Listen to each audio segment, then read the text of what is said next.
महाराज जी, जैसे हम लोग यात्राओं में जाते हैं तो बहुत सारी महिलाएं जो आती है हमारे पास, उनके पास सबके पास एक ही प्रश्न होता है कि हम इतनी मुश्किल से यहाँ तक पहुंचे और उन्हें फिर वो मासिक धर्म वगैरह हो जाता है, तो उस अवस्था में वो लोग क्या करें कि वो दर्शन करें या ना करें?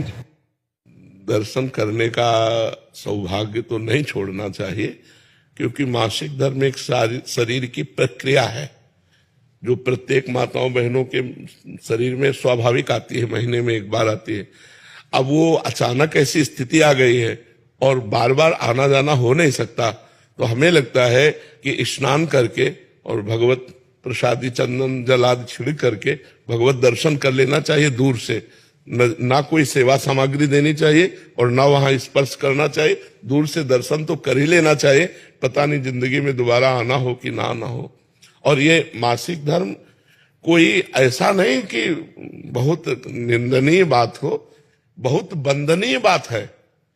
माताओं ने देवराज इंद्र की ब्रह्म हत्या को अपने ऊपर लिया है। ये अपराधी नहीं है कि मासिक धर्म निंदनीय, ऐसे नहीं है। इसका रहस्य समझिए। जो माताओं में मासिक धर्म होता है, देवराज इंद्र त्रिभुवन पति है और उनके द्वारा ब्रह्म हत्या बनी वृत्तासुर के मारने की, तो उस ब्रह्म हत्या को ब्रह्म ऋषियों ने विभाजित किया। पहले नदी को दिया जो फेन बुदबुदा के रूप में ऊपर होता है, दूसरा वृक्षों को दिया जो गोंद के रूप में होता है, तीसरा भूमि को दिया जो ऊषर भूमि के रूप में होता है, चौथा माताओं बहनों को दिया जो मासिक धर्म के रूप में होता है। तो ये इनकी वंदना है कि इन्होंने त्रिभुवन पति ब्रह्म ऋषियों की हत्या को इन्होंने अपने ऊपर लिया। इन्होंने थोड़ा अपराध किया है, अब उससे लाभ से वंचित कर दिया जाए इनको, तो ऐसा नहीं। ऐसा नहीं। वो स्नान आदि करके पवित्र होकर यदि दर्शन कर ले तो सौभाग्य, क्योंकि बार बार तो जाना नहीं है।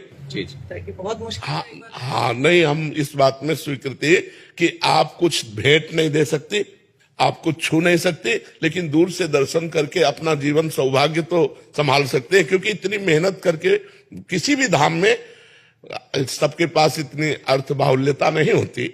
कोई कोई अर्थ की बहुत समस्या से जूझ करके जाता है, कोई शरीर की समस्या से जूझ के, कोई इतने कामों में फंसा हुआ है कि अब वो इस बात से केवल वंचित कर दिया जाए कि हाँ, तो इसलिए हमें लगता है कि उनको ये सौभाग्य मिलना चाहिए।